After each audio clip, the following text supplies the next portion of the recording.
नमस्कार, भारत लाइव देख रहे हैं आप। 2024 के चुनाव के ठीक पहले नीतीश कुमार के मन में आखिर चल क्या रहा है, जब से वो मोतिहारी में बयान दिए हैं। इस बयान के बाद कई तरह की बातें अब बिहार के राजनीति और देश की राजनीति पर जा टिकी हैं। देखिए, इंडिया गठबंधन इस वक्त प्रधानमंत्री नरेंद्र मोदी के खिलाफ में बना हुआ है।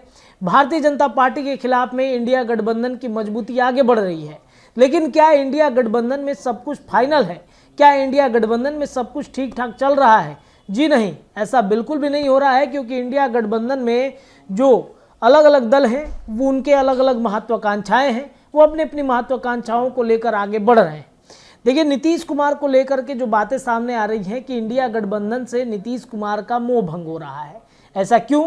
क्योंकि आपको बता दें कि 9 अगस्त 2022 को जब बिहार में महागठबंधन की सरकार बनी थी, तब इस बात की चर्चा चली कि अब नीतीश कुमार अपनी कुर्सी तेजस्वी यादव को सौंप के वो देश के राजनीति में आगे बढ़ेंगे। लेकिन ऐसा हुआ नहीं। 1 साल से ज़्यादा हो गए, 3 बैठक कराई गई। पहली बैठक नीतीश कुमार के नेतृत्व में पटना में कराई जाती है, जिसमें पहली ही बैठक में खेल भंडोल लालू प्रसाद यादव ही कर देते हैं। लालू प्रसाद यादव पूरी तरीके से दूल्हा बदल देते हैं, राहुल गांधी को दूल्हा बता देते हैं, बाराती बाकी जो दल जुटे होते लोग रहते हैं उनको बता देते हैं। जिसके बाद नीतीश कुमार ने भांप लिया कि अब इंडिया गठबंधन को कांग्रेस हाईजैक कर लेगी। बेंगलोर में हुआ भी कुछ ऐसे ही। बेंगलोर की बैठक जब नीतीश कुमार पहुंचते हैं तो वहां पर उनके खिलाफ ही पोस्ट लगा दिए जाते हैं। नीतीश को लगता है कि भाई दूसरी बैठक में अब स्थितियां स्पष्ट होंगी कि किसको कौन पद दिया जाएगा।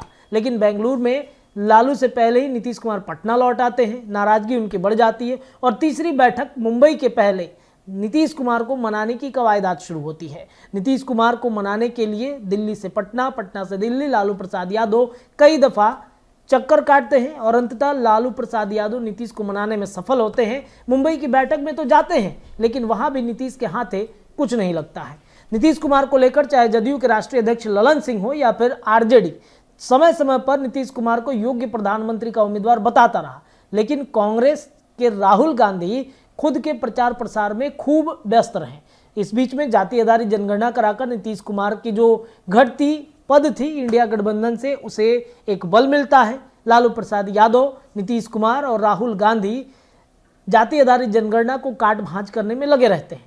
अब इन सब के बीच में नीतीश कुमार को अब भी लग रहा था कि इंडिया गठबंधन से वाकई में इंडिया गठबंधन में उनको कुछ नहीं मिलेगा। देखिए, उसके कई कारण हो सकते हैं।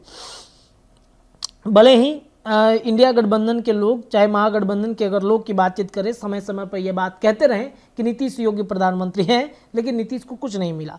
नीतीश को मालूम है कि फिलहाल उनके पास 16 सांसद हैं। विपक्षी गठबंधन के साथ आने पर चुनाव लड़ने के लिए इतनी सीटें मिल भी जाएंगी या नहीं, इसमें संदेह है। इसलिए कि 6 दावेदारों में लोकसभा की 40 सीटें बंटनी हैं। हिस्से में पिछली बार की तरह चुनाव लड़ने के लिए 17 सीटें मिल पाना संभव नहीं दिखता है। अगर सीटें मिल भी जाएं तो पिछली बार जितनी सीटें मिली थी तो भी उनके सीटों में पीएम की दावेदारी का हास्यास्पद ही कही जा सकती है। आज की तारीख में विपक्ष की सबसे बड़ी पार्टी कांग्रेस है, दूसरे नंबर पर तृणमूल कांग्रेस है। ऐसे में नीतीश के भाग्य से छींका ना टूटे तो उन्हें अपने नेता मानने के लिए कौन तैयार होगा। जहां तक आरजेडी का समर्थन का सवाल है तो लोकसभा में अभी वो खुद ही शून्य पर है। अगली बार कुछ सीटें जीत भी जाए तो इससे समर्थन में नीतीश का कोई भला नहीं होने वाला है। नीतीश को यह बात अच्छी तरीके से पता है कि उनके पीछे सबसे बड़ी वजह यही है। नीतीश कुमार की पार्टी जदयू कभी बिहार के सबसे बड़ी पार्टी हुआ करती थी, पर अब उनकी वैसी स्थिति नहीं है। नीतीश कुमार के सिर्फ 43 विधायक है, जबकि जदयू से अधिक विधायक आरजेडी के पास है। इसलिए नीतीश को पहले जितना टिकट भी लोकसभा चुनाव के लिए मिल पाना मुश्किल नहीं। जिस तरह उपेंद्र कुशवाहा और आरसीपी सिंह के अलग होने के बाद उनके लौकुश समीकरण में दरार पड़ी, उनमें पिछली बार जितनी सीटें जितना भी जदयू से मुश्किल रहा।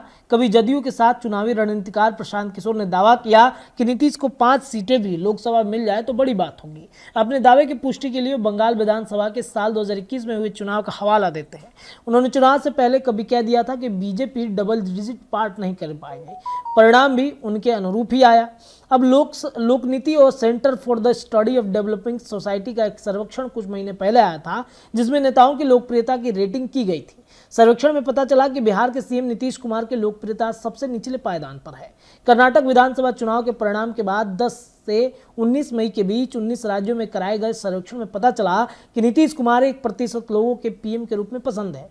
बंगाल के सीएम ममता बनर्जी और दिल्ली के सीएम अरविंद केजरीवाल 4% के साथ तीसरे स्थान पर थे।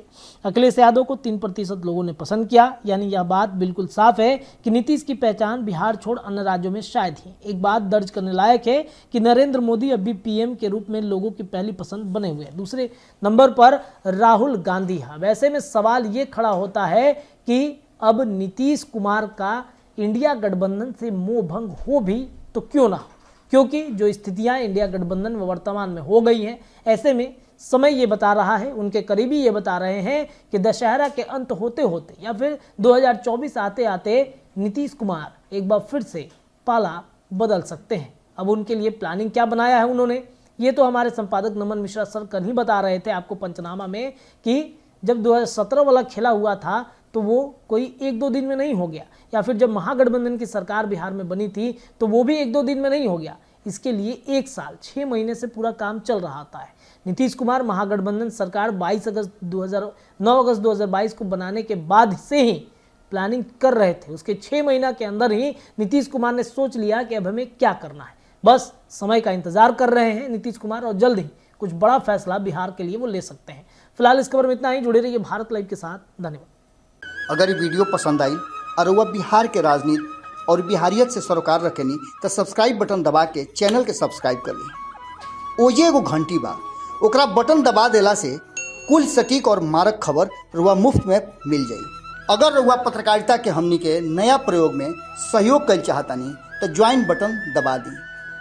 पेटीएम नंबर नोट कर ली 9386816700। धन्यवाद।